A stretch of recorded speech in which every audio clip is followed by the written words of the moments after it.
আল্লাহ রাব্বুল আলামিন বলেন, মুসারে ভয় নাই, বাতিলের সামনে ময়দানে তোমাকে নামায় দিয়া তোমাকে একা আমি ছেড়ে দেই নাই। আমি আল্লাহ রাব্বুল আলামিন তোমার সাথে আছি, ভয় করার কোনো কারণ নাই। হাতের লাঠি ছেড়ে দাও। মুসা আলাইহিস সালাম লাঠি ছেড়ে দিলেন, লাঠি সাফ হয়ে গেল। আর যখন হা করলো, জাদুকরদের তৈরি করা সমস্ত সিংহ বাঘ আর সাপগুলি মুসা আলাইহিস সালামের লাঠির পেটের মধ্যে ঢুকে গেল। জাদুকরেরা তারা চিন্তা করলো, অবাক হয়ে গেল। তারা ভাবলো আমরা যেটা দেখাইছি এটা তো জাদু, কিন্তু মুসা আলাইহিস সালাম যেটা দেখাইছেন এটা জাদু হতে পারে না, যেহেতু জাদু খেয়ে ফেলেছে। জাদু খেয়ে ফেলে যে জিনিস, ওটা তো জাদু হতে পারে না। ওটা জাদুর বাপের চাইতেও বড় কোনো জিনিস, অর্থাৎ জাদুর দাদা হবে হয়তো, তা না হলে জাদু খেলো কি করে?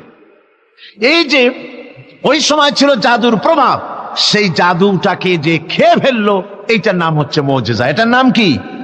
মুজিজা। হযরতে দাউদ আলাইহিস সালামের জামানায় সমরাস্ত্র তৈরির একটা প্রভাব ছিল। হযরত দাউদ আলাইহিস সালাম নিজে অস্ত্র তৈরি করতেন। তারপরে অস্ত্র তৈরি করতে গেলে লোহা আগুনে পোড়াতে হয়, তারপরে পিটাতে হয়, গলাতে হয়, নানান কিছু করতে হয়। দাউদ আলাইহিস সালামকে আল্লাহ রাব্বুল আলামিন এমন মুজিজা দিলেন, তিনি যখন লোহা মুঠো করে ধরতেন হাতের ভিতরে, লোহা পানি হয়ে হাতের ফাঁকের মধ্য দিয়া তা পড়ে যেত পানি হয়ে। এভাবে মুজিজা তাকে দেওয়া হলো। সুলাইমান আলাইহিস সালামের মুজিজা ছিল, তক্তার উপরে বসতেন, ইঞ্জিন লাগতো না, মেশিন লাগতো না, বিনা ইঞ্জিনে বিনা মেশিনে তক্তা হাওয়ার উপরে উড়ে সারা পৃথিবী ঘুরে আসতেন। ঈসা আলাইহিস সালামের মুজিজা ছিল, জন্মদের চোখের উপরে হাত বুলিয়ে দিতেন, সঙ্গে সঙ্গে চোখ তার ভালো হয়ে যেত। আবার কুষ্ঠ ব্যাধিগ্রস্ত লোকের গায়ে হাত বুলিয়ে দিলে তার শরীর ভালো হয়ে যেত। এটা ছিল তার মুজিজা। রাসূল পাক সাল্লাল্লাহু আলাইহি ওয়াসাল্লামের সময় মুজিজা, তার সময় প্রভাব ছিল সাহিত্যের। সাহিত্য আর কবিত্বের এত বেশি প্রভাব বিস্তার হলো, তারা কবিতা লিখে লিখে রচনা করে করে কাবা শরীফে লাগাই দিত। পারলে এই কবিতার সাথে মোকাবেলা করো এই চ্যালেঞ্জের। আল্লাহ রাব্বুল আলামিন সেই সময় কোরআনে কারীমকে অবতীর্ণ করে দিলেন। কোরআনে কারীম দুনিয়ার সমস্ত সাহিত্য আর কবিত্বের সমস্ত মানকে ছাড়িয়ে চলে গেছে এমন এক পর্যায়ে, কিয়ামত পর্যন্ত কোরআনের সাহিত্যের ভাবধারা এর মানকে উতরে যেতে পারবে এমন সাহিত্যের জন্ম আজও হয় নাই, ভবিষ্যতেও হবে না। এটা হলো রাসূল পাক সাল্লাল্লাহু আলাইহি ওয়াসাল্লামের মুজিজা। রাসূল সাল্লাল্লাহু আলাইহি ওয়াসাল্লামের 3000 মুজিজার ভিতরে শ্রেষ্ঠ মুজিজা হচ্ছে কোরআন। শ্রেষ্ঠ মুজিজা কি? তাই আমি বলতেছিলাম, নবীরা দুনিয়া থেকে বিদায় হয়ে গেছেন, মুজিজা সাথে নিয়ে গেছেন। দাউদ আলাইহিস সালাম ইন্তেকাল করলেন, তার মুজিজা লোহা পানি করা মুজিজা কবরে নিয়ে গেছেন। আজ আর কেউ লোহা চাপ দিলে পানি হয় না। সুলাইমান আলাইহিস সালাম দুনিয়া থেকে বিদায় হয়েছেন, মুজিজা কবরে নিয়ে গেছেন।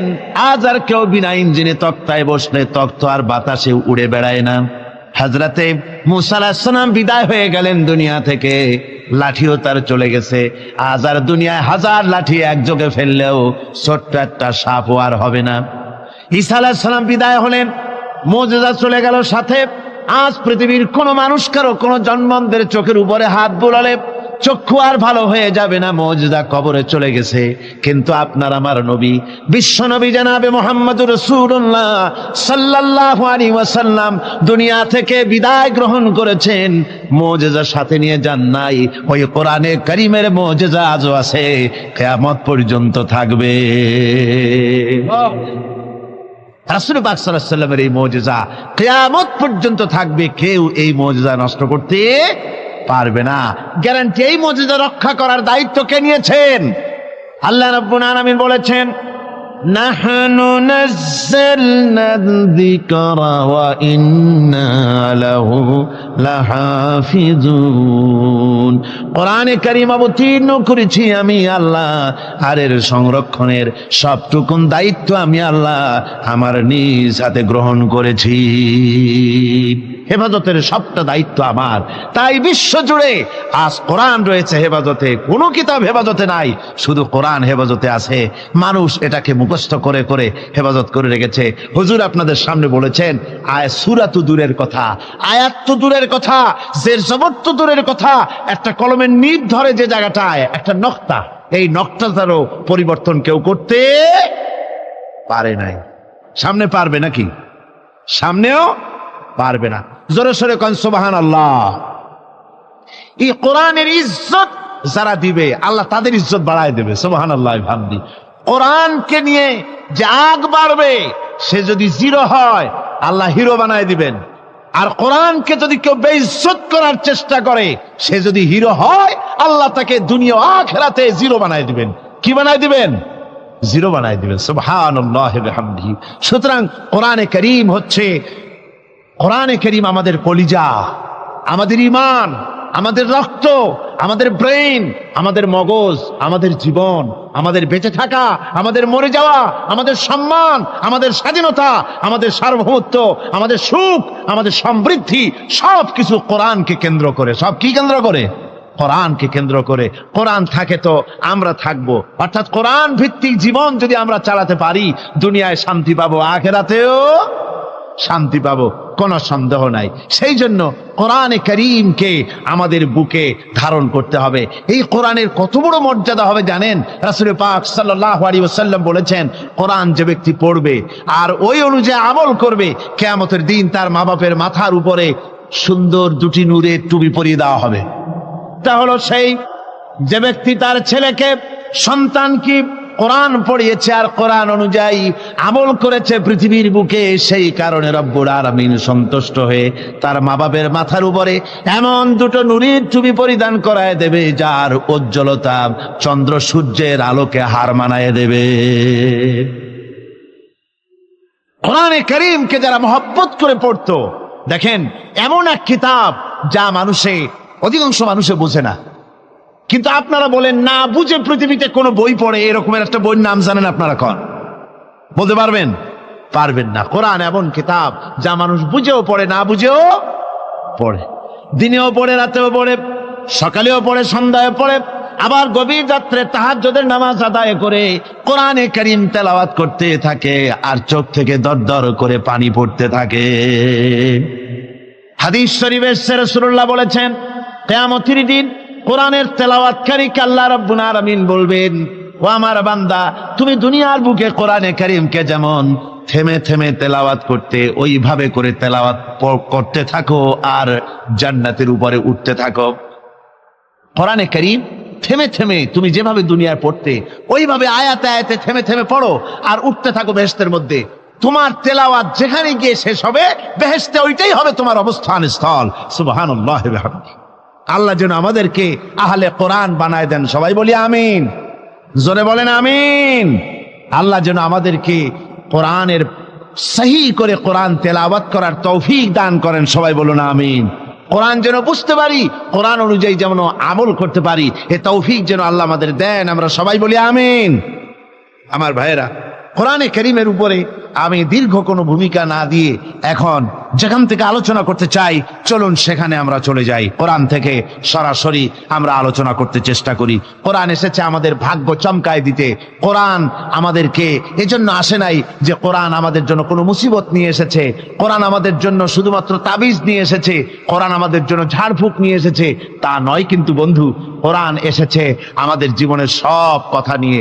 এর মধ্যে কিছু বাদ দেওয়া হয় নাই। পিঁপড়ার মতো একটা ছোট্ট তুচ্ছ প্রাণীকেও বাদ দেওয়া হয় নাই, হাতির মতো বিরাট জন্তুকেও বাদ দেওয়া হয়নি। সব কোরআনে কারীমের মধ্যে বলা হয়েছে। এর ভিতরে এটা রাজনীতির বই নয়, কিন্তু রাজনীতির মূলনীতি আছে।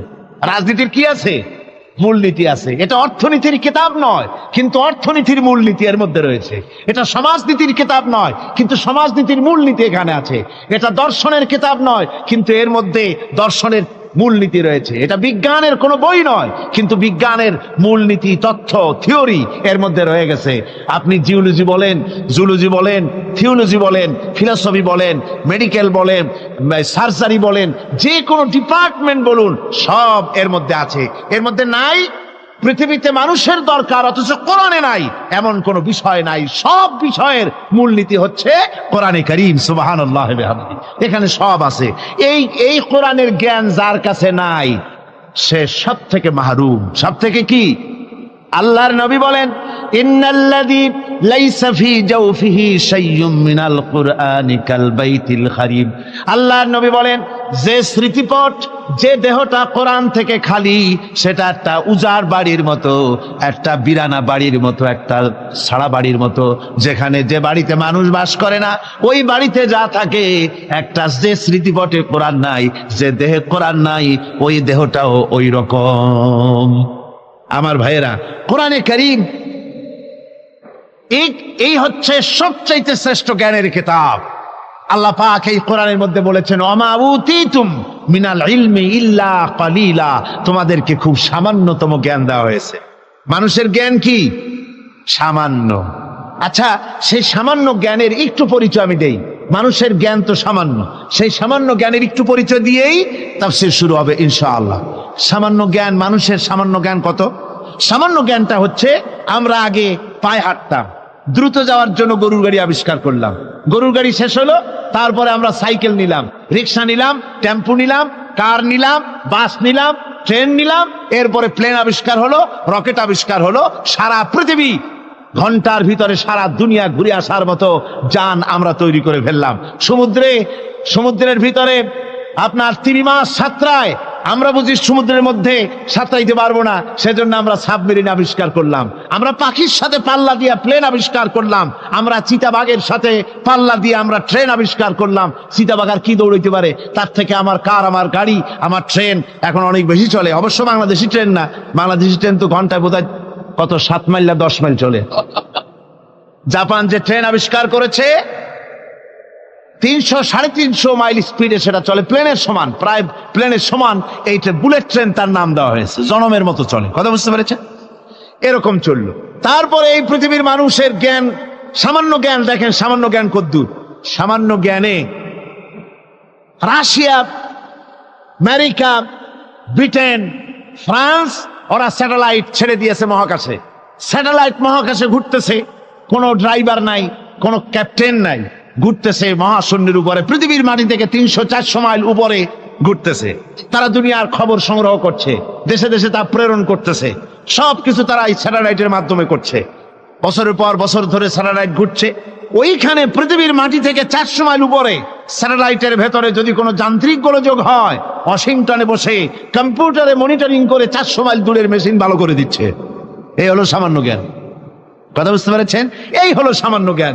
এই যদি সামান্য জ্ঞান হয়, তাহলে আল্লাহ সুবহানাহু ওয়া তাআলার কত বড় জ্ঞান। সুবহানাল্লাহ পড়েন।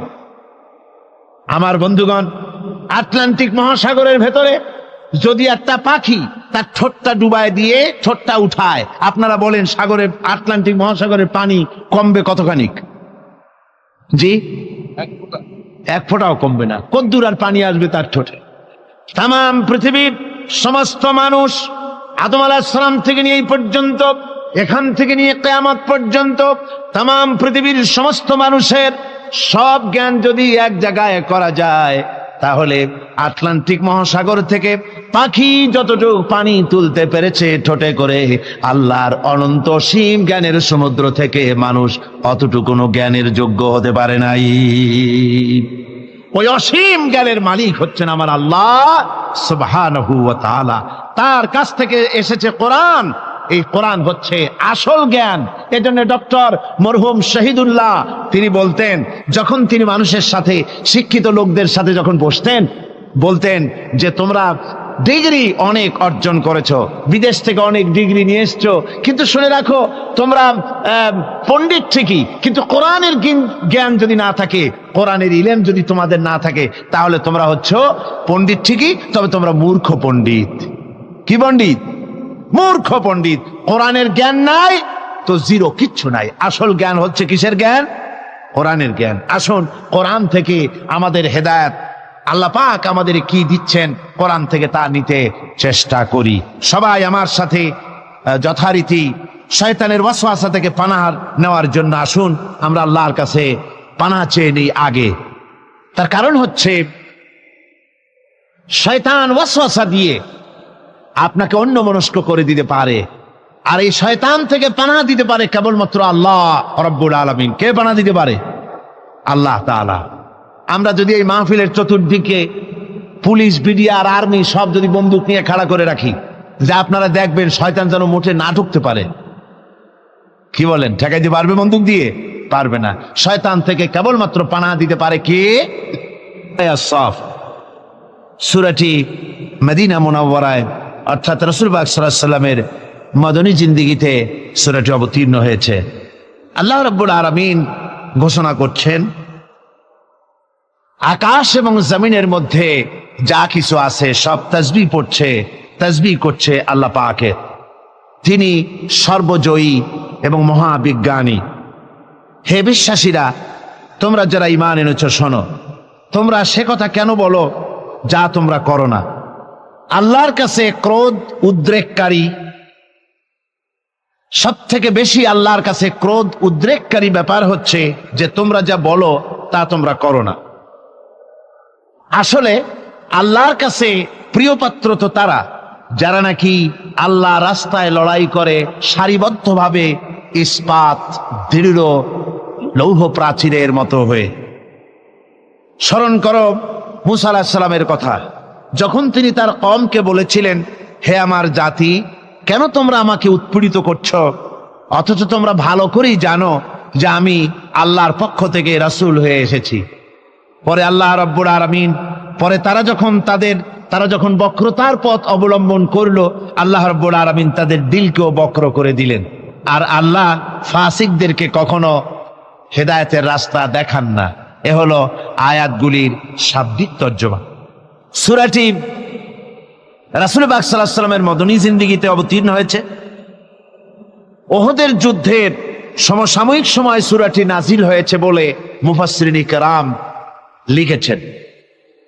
সূরাটির প্রথমেই মুমিনদেরকে সতর্ক করা হয়েছে এই বলে যে ওই সব লোক হচ্ছে ঘৃণ্য লোক, আল্লাহর কাছে ওই সব লোকেরা ঘৃণ্য যারা মুখে যে কথা বলে কাজে তা পরিণত করে না। এরা আল্লাহর কাছে দারুণ ঘৃণ্য ব্যক্তি। আর আল্লাহর কাছে দারুণ প্রিয় লোক হচ্ছে তারা যারা নাকি আল্লাহর দ্বীনকে প্রতিষ্ঠার জন্য আল্লাহর রাস্তায় সীসা ঢালা প্রাচীরের মতো মজবুত হয়ে সারিবদ্ধভাবে বাতিলের সঙ্গে যারা লড়াই করে, তারা হচ্ছে আল্লাহ পাকের কাছে অত্যন্ত প্রিয় ব্যক্তি। এই সূরাটির ভেতরে বলা হয়েছে যে মূসা আলাইহিস সালাম এবং ঈসা আলাইহিস সালামের সাথে বনু ইসরাইলেরা যে ধরনের ব্যবহার করেছে, আর তারপরে বনু ইসরাইলদের যে পরিণতি আমি আল্লাহ করে দিয়েছি, ও মুসলমানেরা, তোমরা যারা ঈমান এনেছো, তোমরাও যদি তোমাদের রাসূল মুহাম্মদ সাল্লাল্লাহু আলাইহি ওয়াসাল্লামের সাথে এমন দুর্ব্যবহার করো, তাহলে বনু ইসরাইলদের মতো দশা তোমাদেরও হবে। এখানে আল্লাহ রাব্বুল আলামিন এই সূরাটির ভেতরে যে কথাটা বলছেন তা হচ্ছে, প্রথমেই শুরু হচ্ছে সাব্বাহা লিল্লাহি মা ফিস সামাওয়াতি ওয়াল আরদ, যা কিছু আছে এই পৃথিবীতে আর আকাশে জমিনে সবকিছু আল্লাহর তাসবিহ পড়ে। কার তাসবিহ পড়ে? সাব্বাহা ইউসাব্বিহু তাসবিহান।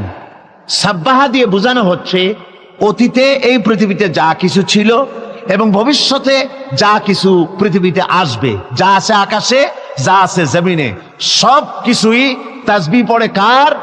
আল্লাহ পাকের। জোরে বলেন, কার তাসবিহ পড়ে? আকাশে এবং জমিনে আমরা যা কিছু দেখতে পাই সব আল্লাহ রাব্বুল আলামিনের তাসবিহ পড়ে। একথা বলে আল্লাহ পাক মানুষকে যেন এই কথাই বুঝাতে চাচ্ছেন যে পৃথিবীর মানুষ, তোমাদেরকে শুধুমাত্র তাসবিহ করার জন্যই পাঠানো হয় নাই। আল্লাহ পাক তোমাদের তাসবিহর মুহতাজ না। তোমরা জিকির করবে, তোমরা আল্লাহ রাব্বুল আলামিনের সিজদা করবে, তোমাদের সিজদা তোমাদের তাসবিহর জন্য আল্লাহ মুহতাজ নন। এই পৃথিবীতে যা কিছু আছে সব আল্লাহর তাসবিহ পড়ে, আল্লাহর জিকির করে, গাছেও করে, পানিতেও করে, মাছেও করে, গাছের পাতাগুলি করে, সমস্ত প্রাণী জগৎ সবাই আল্লাহর জিকির করে, আল্লাহর তাসবিহ পড়ে। তোমরা ওদের ভাষা বোঝো না, ওরা ওদের ভাষায় আল্লাহ পাকের জিকির করে, তোমরা বুঝতে পারো না। পাখির ডাকগুলির মধ্যে তোমরা যে ধরনের খেয়াল করো ওই ধরনের ডাক শুনতে পাও। যেমন আমাদের দেশে একটা পাখি আছে, আমরা শুনতে পাই বউ কথা কও বলে। এরকম পাখি আছে নাকি চট্টগ্রামে? আছে, বউ কথা কও পাখি বলা হয়। তা আসলে আসলে সে কিন্তু বউ কথা কও বলে না। তার এ কথা বলার দরকার কি? তার বউ কি তার উপরে রাগ করে আছে নাকি? আসলে সে ওটা বলে না।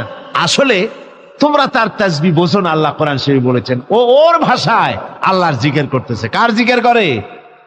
আল্লাহ রাব্বুল আলামিনের জিকির করে। পাখিতে পাখির কলকাকলি আর বাতাসের সনসন রব, পানির কলকাকব কলতান, যা কিছু আমরা শুনতে পাই, পাতার মরমর রব, যত রকমের শব্দ আমাদের কানে আসে, পাখির হোক, বাতাসের হোক, গাছের হোক, পানির হোক, যত রকম আওয়াজ আমরা শুনতে পাই, আমরা তাসবিহ বুঝতে পারি না। আসলে ওরা জিকির করতেছে আল্লাহু আল্লাহু আল্লাহু। জোরে করেন আল্লাহু আল্লাহু আল্লাহু আল্লাহু আল্লাহু।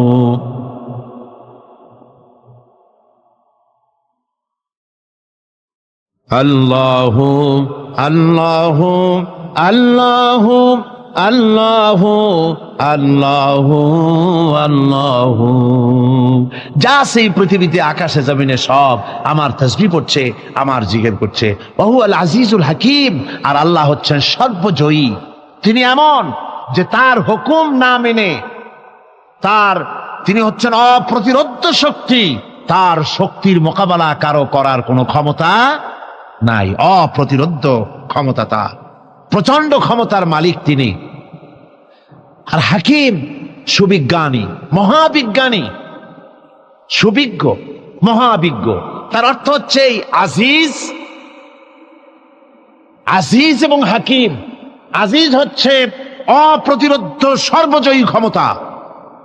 তো এই ক্ষমতার সাথে হাকিম শব্দ আল্লাহ জুড়ে দিয়েছেন। অর্থাৎ একথা বোঝার জন্য সুযোগ না থাকে যে তিনি অপ্রতিরোধ্য ক্ষমতাসীন হয়ে তিনি বোধহয় মানুষের উপরে জুলুম করেন। আল্লাহ পাক বলেছেন আমাল্লাহু বিযাল্লামিল লিল আবিদ। আমি বান্দার উপরে, আল্লাহ পাক বান্দার উপরে জুলুম করেন না। হাকিম, তিনি মহাবিজ্ঞানী।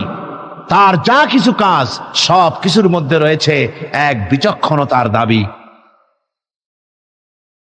এরপরে আল্লাহ রাব্বুল আলামিন বলছেন ইয়া আইয়ুহাল্লাযীনা আমানু লিমা তাকুলুনা মা লা তাফআলুন। হে বিশ্বাসীরা, সেই কাজ কেন করো, সেই কথা কেন বলো তোমরা যে কাজ তোমরা করো না। কথার সাথে কাজের যাদের মিল নাই তাদেরকে কোরআনের পরিভাষায় কি বলা হয়েছে বলুন তো? কি বলা হয়েছে? মুনাফিক। জোরে বলেন, কি বলা হয়েছে? মুনাফিক বলা হয়েছে। অর্থাৎ ইসলাম, এখানে এই কথাটা, এই আয়াতটি খুবই গুরুত্বপূর্ণ। ভালো করে আপনাদেরকে কথা বুঝতে হবে। আমি আগেই বলেছি শয়তানের ওয়াসওয়াসা থেকে পানাহ চাইতে, শয়তান যেন মাহফিল থেকে বের করে না দেয় এবং অন্য মনস্ক না করে সেদিকে লক্ষ্য রাখতে হবে। খুবই গুরুত্বপূর্ণ আলোচনা। কোরআনে কারিমে আল্লাহ পাক সূরাটি শুরু করেই বলছেন হে বিশ্বাসীরা, তোমরা যারা ঈমান এনেছো শোনো, সেই কথা কেন বলো যে কাজ তোমরা করো না। আর আল্লাহর কাছে দারুণ বিরক্তিকর, ক্রোধ উদ্দীপক সেই কাজ যে তোমরা যা বলো তা তোমরা করো না। এতে আল্লাহ পাক দারুণ অসন্তুষ্ট হন। অর্থাৎ ইসলাম মানুষের কাছে দাবি করে পরিপূর্ণ আনুগত্যের। মুসলমানদের কাছে ইসলামের দাবি কি? আনুগত্য। বলুন তো কি দাবি? আমরা ইসলামের দাবি করেছি যে ভিত্তিতে, সেই ভিত্তিটা হচ্ছে লা ইলাহা ইল্লাল্লাহু মুহাম্মাদুর রাসূলুল্লাহ। জোরে সরে পড়েন লা ইলাহা ইল্লাল্লাহ, লা ইলাহা ইল্লাল্লাহ, লা ইলাহা ইল্লাল্লাহু মুহাম্মাদুর রাসূলুল্লাহ।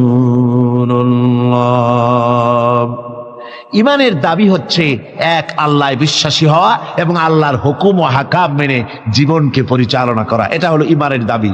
ইমানের দাবি এই নয় যে কলেমা পড়ে নামাজ রোজা করে হজ যাকাত করে চুপ করে বসে থাকবেন না। ইমানের দাবি হচ্ছে জীবনের সব ক্ষেত্রে হুকুম মানতে হবে। কার? জোরে কন্ত। শীতে আপনাদের গলা কি আড়ষ্ট হয়ে এসছে? তাহলে জোরে সরে বলেন, জীবনের সব ক্ষেত্রে আনুগত্য হবে কার? আল্লাহ সুবহানাহু ওয়া তাআলার আনুগত্য করতে হবে। এটা হলো ইমানের দাবি। আল্লাহ এবং রাসূলের আনুগত্য করতে হবে জীবনের সকল ক্ষেত্রে। এই আনুগত্যশীল জনগোষ্ঠী যদি তৈরি হয়, তারাই ইসলাম প্রতিষ্ঠিত করতে পারবে জমিনের উপরে। দেখুন, সেনাবাহিনী যদি কমান্ডারের অর্ডার না মানে, কথা বুঝতে পেরেছেন? পুলিশ, মিডিয়া, সেনাবাহিনী নিশ্চয়ই তাদের কমান্ডার আছে, আছে না? কমান্ডার আছে। কমান্ডারের হুকুম যদি তারা না মানে, কমান্ডারের অর্ডার যদি ফলো না করে, নিজেদের ইচ্ছে মতো যদি কাজ করতে থাকে, এমন সেনাবাহিনী দিয়ে দেশ রক্ষা সম্ভব? জোরে বলেন, সম্ভব? মোটেই সম্ভব নয়। কমান্ডারের কমান্ড মানে না, সিপা সালারের অর্ডার মানে না, এমন বাহিনী দিয়ে দেশের কোনো উন্নতি হওয়া সম্ভব নয়। দেশ ধ্বংসের পথে অগ্রসর হবে। অনুরূপভাবে রাজ্যের প্রজারা শাসনতন্ত্র অনুযায়ী, সংবিধান অনুযায়ী, দেশের আইন কানুন অনুযায়ী যদি তারা না চলে, দেশের আইন যদি জনগণ না মানে, তাহলে এমন জনগণ নিয়ে দেশ চালানো কি সম্ভব? সম্ভব? সম্ভব নয়। অনুরূপভাবে সরকারি অফিসের লোকেরা, মিল কলকারখানার লোকেরা যারা চাকুরিরত, তারা যদি চাকরি করতে গিয়ে যদি মিল কলকারখানার নিয়ম কানুন যদি না মানে, তাহলে তাদের দ্বারা এই কলকারখানা কি চলতে পারে? চলতে পারে না। তাই অনুরূপভাবে আপনাদেরকে কথাগুলি বুঝতে হবে যে সেনাবাহিনী যদি কমান্ডারের হুকুম না মানে, তারপরে দেশের লোকেরা যদি দেশের আইন না মানে, কলকারখানা এবং অফিসাদারের লোকেরা যদি তাদের আইন শৃঙ্খলা না মানে, তাহলে দেশ যেমন চলতে পারে না, অফিস যেমন চলতে পারে না, সেই সেনাবাহিনী দিয়ে দেশের যেমন কোনো উপকার হয় না। অনুরূপভাবে যে মুসলমানেরা দাবি করে যে আমরা এক আল্লাহ বিশ্বাস করেছি, অথচ আল্লাহ এবং তার রাসূলের হুকুম অনুযায়ী জীবনকে পরিচালনা করে না, এমন মুসলমানদের দিয়ে আল্লাহর দ্বীন প্রতিষ্ঠা হতে পারে না, কখনোই পারেন। সুতরাং ইমানের দাবি হলো আনুগত্য হবে সবটা কার? আল্লাহ রাব্বুল আলামিনের পরিপূর্ণ আনুগত্য হতে হবে আল্লাহ পাকের। দেখুন, মুনাফিক হচ্ছে কাফেরের চাইতেও নিকৃষ্ট। মুনাফিক কিসের চাইতে নিকৃষ্ট? কাফেরদের নামে সূরা নাজিল হয়েছে খুব বড় একটা, নাকি? কাফেরের নামে সূরা কতটুকু? একেবারে ছোট্ট একটা সূরা। আর মুনাফিকদের নামে একেবারে 2 রুকুর মোটামুটি একটা বড় সূরা নাজিল হয়েছে। তাহলে এর দ্বারা কি বোঝা যায়? কাফেরের চাইতে মুনাফিক ক্ষতিকর এবং নিকৃষ্ট। ইসলামের সবচাইতে বেশি ক্ষতি করেছে কারা? মুনাফিকেরা। কারা করেছে? সেনবার উপায় নাই। মুনাফিক মুমিনের মতোই মাথায় টুপি দেয়, মুনাফিক মুমিনের মতোই মুখে দাড়ি রাখে, মুনাফিক মুমিনের মতোই মসজিদে যায়, মুনাফিক মুমিনের মতোই কালেমার দাবি করে, মুসলমানের দাবি করে। বলে কি আমরা কি মুসলমান না? এত বড় বড় কথা কেন আপনারা? আমরা বুঝি মুসলমান না? এইভাবে তারা দাবি করে। আর এইভাবে মুসলমানদের ভেতরে থেকে ইসলামের সবচাইতে বেশি ক্ষতি করেছে মুনাফিক। এখন আসুন, মুনাফিকদের পরিচয় আমাদের জানা দরকার। কোরআনে কারীম এবং হাদিস, কোরআন এবং হাদিসে মুনাফিকদের পরিচয় তুলে ধরা হয়েছে। এই নিফাক থেকে যেন আমরা বাঁচতে পারি, সেই জন্য কোরআনে কারীমের বিভিন্ন আয়াত থেকে এবং হাদিস থেকে আমি আপনাদের সামনে মুনাফিকদের চরিত্র সম্পর্কে তুলে ধরবো। ফায়দা কি? ফায়দাই হবে ওই সব চরিত্র যদি আমাদের মাঝে থাকে, তাহলে আমরা এর থেকে মুক্ত হতে পারবো। 1 নম্বর ফায়দা। আর 2 নম্বর ফায়দা, এই চরিত্র যাদের মাঝে আছে তাদেরকে আমরা চিনতে পারবো মুনাফিক বলে, ঠিক কিনা কন? তাই আমি আপনাদের সামনে এখন কোরআনে কারীম থেকে মুনাফিকদের পরিচয় সম্পর্কে বলছি। মুনাফিকরা হচ্ছে দ্বিমুখী চরিত্রের লোক। তারা 2 গ্রুপকে খুশি করতে চায়, 2 গ্রুপের মানুষের কাছে ফায়দা লোটার জন্য 2 গ্রুপের সঙ্গে সম্পর্ক রাখে। ইসলাম বিরোধী যারা, তাদের সাথেও সম্পর্ক থাকে, আর ইসলাম যারা করে তাদের সাথেও সম্পর্ক রক্ষা করে। কোরআনে কারীম ওদের ব্যাপারে বলা হয়েছে।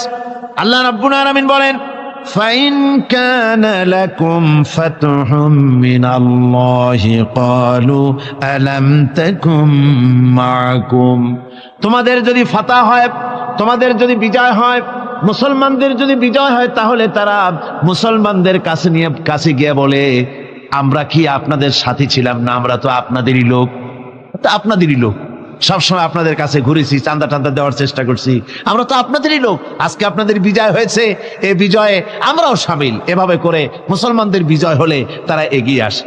আর যদি কাফেরদের জয় হয়, وَإِنْ كَانَ لِلْكَافِرِينَ نَصِيبٌ قَالُوا أَلَمْ نَسْتَحْوِذْ عَلَيْكُمْ, কাফেরদের যদি বিজয় হয় তাহলে কাফেরদের কাছে গিয়ে বলে আমরা তো তোমাদের সাথীরই লোক, আর মুসলমানদের অত্যাচার থেকে বাঁচাবার জন্য তোমাদেরকে আমরা বড় চেষ্টা করেছি, মুসলমানেরা যাতে তোমাদের উপর অত্যাচার করতে না পারে সেজন্য রাত দিন আমরা পরিশ্রম করেছি, আমরা তোমাদের সাথীরই লোক। এই বলে দুই দিকে ফায়দা লুটতে চায়, ওদিকে আপনার মুসলমানদের কাছেও ফায়দা লুটতে চায়, আবার কাফেরদের বিজয় হলে সেখানেও তারা ফায়দা লুটতে চায়। মুনাফিকরা হলো সুবিধাবাদী। মুনাফিকরা কি? সুবিধাবাদী, সুবিধাবাদ জিন্দাবাদ, এই চরিত্রের লোক। সূরা তাওবার মধ্যে বলা হয়েছে তাবুকের যুদ্ধে আল্লাহর নবী যখন মুসলমানদেরকে দাওয়াত দিলেন যুদ্ধে যাওয়ার জন্য, জিহাদে যাওয়ার জন্য, লোকেরা সব প্রস্তুতি নিল, মুনাফিকরা তখন গিয়ে রাসূলের কাছে আরজ করলেন। মুনাফিকরা বলল, হে আল্লাহর নবী, আমার কোমরে ব্যথা, কেউ বলল আমার মাথায় যন্ত্রণা, কেউ বলল আমার মেয়ের বিবাহ, কেউ বলল আমার ফসল পেকেছে, এই সময় যেতে পারবো না। নানান অজুহাত দিয়ে তারা যাওয়া থেকে বিরত রইল। আল্লাহ রব্বুল আলামিন এদের চরিত্র সম্পর্কে কোরআনে কারীমের মধ্যে বলে দিলেন, লাউ কানা আরাদান করিবান ওয়া সাফারান কাসিদান লাত্তাবাউক